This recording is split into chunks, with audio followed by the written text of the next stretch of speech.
త్రిశతిలో 191వ నామము లభ్యేతర భావము. పరమేశ్వరి శుద్ధ చైతన్యమైన విలక్షణమైన స్వరూపము. కర్మల ద్వారా ఉపాసన ద్వారా పొందే విషయాలను లభ్యము అంటారు.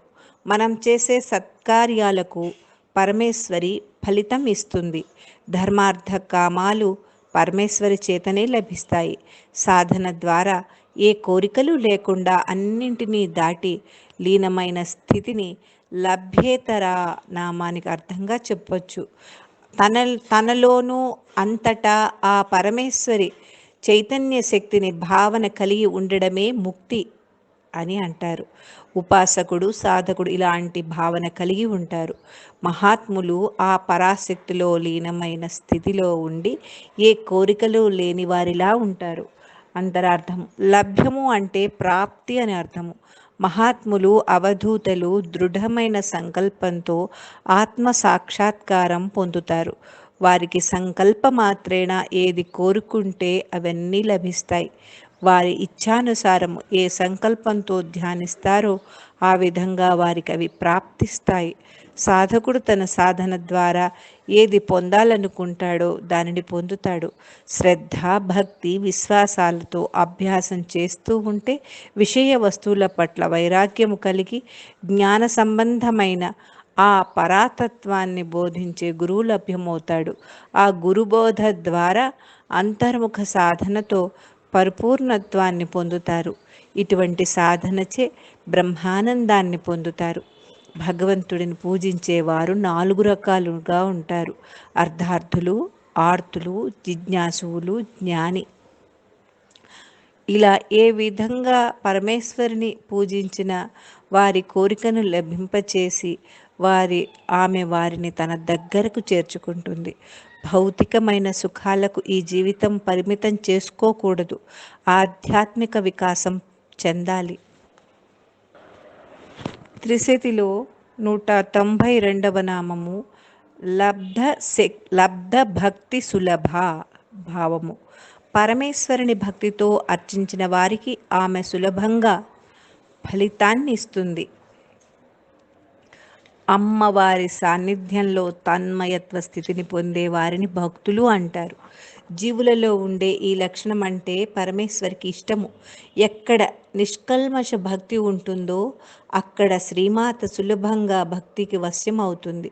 శ్రీమాతకు సృష్టి అంతా పిల్లలే కాబట్టి వారి మీద వాత్సల్యము, స్నేహము, ప్రేమ ఉంటుందని చెప్పవచ్చు. శరణాగతితో ఆమె పాద పద్మాలను ఆశ్రయించిన భక్తుల పాలిట సౌభాగ్యదాయిని. అంతరార్థము భక్తితో శ్రీమాతను ఆశ్రయిస్తే పరమేశ్వరి వారికి లౌకికమైన సుఖము, మానసిక సుఖము ప్రసాదించి ఇహపరమైన సుఖములే కాక అలౌకిక సుఖములను ప్రసాదించే స్వరూపం. తన భక్తులకు మాయ అంటకుండా భవబంధముల నుండి, కర్మబంధనముల నుండి విడిపించి బంధనాలు లేకుండా చేయునది. పరమేశ్వరుని పూజించే 4 రకాల భక్తులకు ఆమె సౌభాగ్య లక్షణాలను ప్రసాదిస్తుంది. వారు ఈ 4 రకాల భక్తులు ఎవరంటే అర్ధార్థులు, ఆర్తులు, జిజ్ఞాసువులు, జ్ఞానులు. ఆర్తులంటే దుఃఖాలు, బాధలు వచ్చినప్పుడు శ్రీమాతను ఆశ్రయించి పోగొట్టుకునేవారు. అర్థార్థులు కోరికలతో పరమేశ్వరిని పూజించేవారు. జిజ్ఞాసువులు శాస్త్రాల ద్వారా, మహాత్ముల ద్వారా సత్యాన్వేషణ చేసి తెలుసుకునేవారు. జ్ఞానులు పరమేశ్వరిని సృష్టి అంతటా దర్శించేవారు. వారికి ఏ కోరిక ఉండదు. భక్తుడు ఏ భావంతో పూజిస్తే ఆ రూపుదాల్చి వారికి సాక్షాత్కరిస్తుంది. భక్తి చేతనే గమ్యాన్ని చేరుతాము.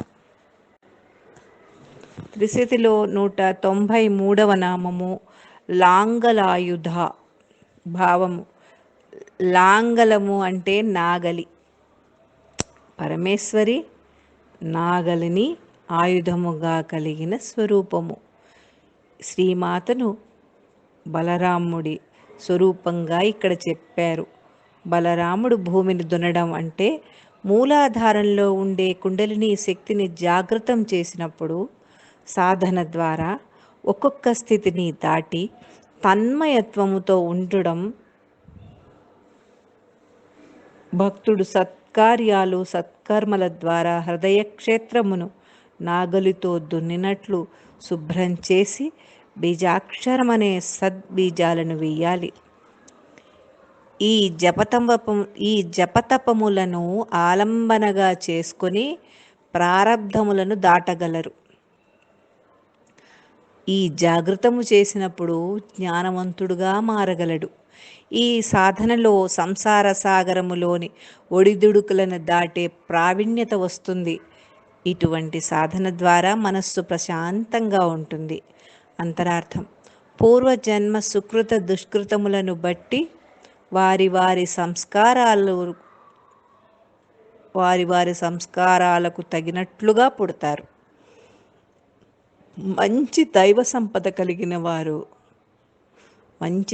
సంపద కలిగిన కుటుంబంలో జన్మించిన వారికి చిన్నతనంలోనే పిల్లల హృదయాలలో భక్తి అనే ఆధ్యాత్మిక బీజాలు పడతాయి. వారిలో ఉన్నతమైన భావాలు, సత్కార్యాలు చేయాలనే ఆలోచనలు, మానవ సేవా సంప్రదాయాలు, నియమాల ద్వారా వారు భక్తులుగా తయారవుతారు. వారు పెరిగే కొద్దీ మహాత్ముల గాథలు, పురాణాలు ఉన్నత సంస్కారంతో పెరుగుతూ అందరికీ నీడనిచ్చే వృక్షంలాగా పండ్లను ప్రసాదించే శక్తివంతుడుగా తయారవుతాడు. సూచినం శ్రీమాతం గేహే అని భగవద్గీతలో చెప్పినట్లుగా శ్రీమంతుల ఇళ్లలో, యోగుల ఇళ్లలో పుట్టి క్రిందటి జన్మలోని సాధనను పూర్తి చేసుకుంటారు. ఎటువంటి పరిస్థితులలో కూడా దేనికి లొంగకుండా సర్వము భగవంతుని ప్రసాదంగా అనుభవిస్తారు. నాగలి ఎంత గట్టిగా భూమిని దున్నుతుందో అలాగే పట్టుదల, ధైర్యంతో సాధన చెయ్యాలి. త్రిశతిలో 194వ నామము లగ్న చామర హస్తశ్రీ శారదా పరివీజిత. భావము: పరమేశ్వరిని లక్ష్మీ సరస్వతులు లగ్నచిత్తులై ఏకాగ్రతగా వింజామరలతో సేవించే స్వరూపము. శ్రీమాతను ఉపాసన చేసే వారిలో పరమేశ్వరి సరస్వతీదేవి యొక్క వాక్కును అద్భుతంగా ప్రసాదిస్తుంది. వారికి వాక్సిద్ధి వస్తుంది, కావ్యాలు రాసే శక్తి వస్తుంది, జ్ఞానవంతులుగా తయారు చేస్తుంది, బ్రహ్మతత్వాన్ని తెలుసుకునే జిజ్ఞాసను కలిగిస్తుంది. వారికి లక్ష్మీదేవి ద్వారా సంపదలను ప్రసాదిస్తుంది. గాలి వీచినట్లు ధనాన్ని అవసరానికి వారికి ప్రసాదిస్తుంది. భక్తి భావనతో పరమేశ్వరిని ఆరాధిస్తే సాధనలో వచ్చే అవరోధాలను దాటే శక్తినిస్తుంది. అంతరార్థము: దేవి ఉపాసన చేసే సాధకులు అంతర్సాధన ద్వారా ఆత్మ సాక్షాత్కారము పొందగలరు. ఇది నిర్గుణోపాసన. ఈ సాధన చేసిన వారిని సమయాచారులు అంటారు. జగన్మాత బాహ్యమైన కళ్లకు కనిపించదు. మాయను దాటి సాధన చేసే వారికి ఆ స్వరూపము అర్థమవుతుంది. అహంకారం లేకుండా ఉపాసన ద్వారా శ్రీమాత పాదపద్మాలను ఆశ్రయించిన వారికి జ్ఞానం లభిస్తుంది అంటారు. అర్థార్థులకు లౌకికమైన సంపదలను, కోరికలను తీరుస్తుంది. జిజ్ఞాసులకు వాక్సిద్ధిని, కార్యరచనలను చేసే శక్తిని, వాక్కులో సరస్వతి శక్తిని, ధారలుగా ప్రవచనాలు చేసే శక్తిని ప్రసాదిస్తుంది. భక్తులకు, సాధకులకు, ఉపాసకులకు, జిజ్ఞాసులకు శరణాగత భావంతో శ్రీమాతను ఆశ్రయిస్తే వారికి డబ్బుకు లోటుండదు. మంచిగా మాట్లాడే వాక్కు లభిస్తుంది. ఉపాసన చేసే వారిలో లక్ష్మీ సరస్వతి కటాక్షం ఉంటుంది. త్రిశతిలో 195వ నామము లజ్జాపద సమారాధ్యాయి. భావము: పరమేశ్వరి వినయ విధేయతలతో లజ్జకు స్థానమైన మనస్సు ద్వారా ఆరాధింపదగిన స్వరూపము. లజ్జ అనగా శ్రద్ధ, ధృతి, బుద్ధి, భయం, కోరిక, సంకల్ప వికల్పాలు ఇవన్నీ మనస్సు ద్వారా చేసే కర్మలలో కనిపిస్తుందని శృతిలో చెప్పబడింది. ఆరాధన 2 రకాలు: బాహ్య పూజ, అంతర్పూజ. లజ్జాపద సమారాధ్య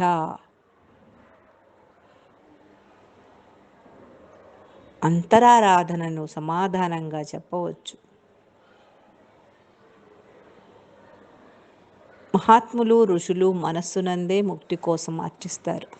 సాధన చేసేవారు బాహ్య ప్రపంచం నందు మసిలేటప్పుడు, ఎవరైనా పొగిడినప్పుడు సిగ్గుపడుతూ, లజ్జతో ఈ ప్రపంచంలో నేను చాలా అల్పుడను అనే భావం కలిగి ఉండాలి.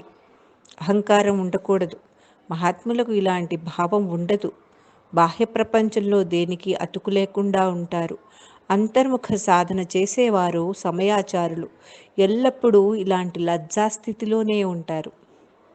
సాధకులు, ఉపాసకులు చిత్తవృత్తిని నిరోధించి ఆధ్యాత్మిక భావంతో పరమేశ్వరు వైపు ధ్యాస మళ్లించి ఏ రకమైన ఆరాధనకైనా ముందు చిత్తశుద్ధి కలిగి ఉండాలి. అంతర్ముఖ ఆరాధనలో భగవంతుడు తనలోనే ఉన్నాడు, ఎక్కడైనా ఉంటాడు అనే ధ్యాసతో అంతర్ముఖ ధ్యానానికి ప్రాధాన్యత వహిస్తాయి. అత్యంత శ్రద్ధతో, సత్వగుణంతో మనస్సును నిరోధించి ఆత్మను ఆరాధించే దేవతకు ఏకత్వ భావనతో ఉండే స్థితిని అంతర్ముఖ సమారాధన అని చెప్పారు. ఇక్కడ నిశ్చలమైన భక్తితో ఆరాధించటం ఒక్కటే ఉంటుంది. ఇటువంటి క్రమశిక్షణ ఉన్న అంతర్ముఖులకు ఆనందానుభూతి కలుగుతుంది. అంతరార్థం: ఈ జగత్తులో జీవులందరూ ఒకే రకమైన గుణాలు, భావాలు కలిగి ఉండరు. వారి ప్రారబ్ధాలను బట్టి పూర్వజన్మ వాసనలతో కర్మలు చేస్తూ ఉంటారు. వారు భగవతారాధనలు కోరికలతో చేస్తారు. అటువంటి వారు భక్తుడిగా మారితే కామ, క్రోధ, లోభ, మదమాత్సర్య ఆసురీ లక్షణాలు పోగొట్టుకోగలరు. అటువంటి వారు ఏదైనా చెడు పని కానీ, దుర్మార్గమైన కర్మ కానీ చేయాల్సి వస్తే సిగ్గుతో, భయంతో, దైవభీతి కలిగి ఉంటారు. ఉపాసకులు, సాధకులు తమ ఉపాసనా దేవతను అంతర్ముఖంగా దర్శిస్తూ బయట జీవులందరిలో ఆ దేవతను దర్శిస్తారు. మహాత్ములు సాక్షిభూతంతో, సాక్షిభావంతో ఈ సృష్టినంతటిని ఆ మహాశక్తి నడిపిస్తున్నది. ఆ శుద్ధ చైతన్య శక్తిలో లీనమై ఉంటారు. ఇటువంటి జ్ఞానం పొందాలంటే బాహ్యారాధన చేస్తూ అంతఃకరణ శుద్ధి చేసుకున్నప్పుడు మానసికంగా ఆ పరమేశ్వరి స్వరూపాన్ని సృష్టి అంతటిలో దర్శించగలరు. ఏ విధమైన ఆరాధనకైనా శ్రద్ధ, భక్తి, క్రమశిక్షణ, విశ్వాసం, నమ్మకం అవసరం. బాహ్యారాధన చేసేవారు అవరోధాలు, ఆటంకాలు దాటుతూ ఏకాగ్రమైన మనస్సుతో పరమేశ్వరిని ఆరాధన చేయవచ్చు. నిశ్చలమైన భక్తితో ఆరాధించటమే ధ్యేయంగా పెట్టుకోవాలి.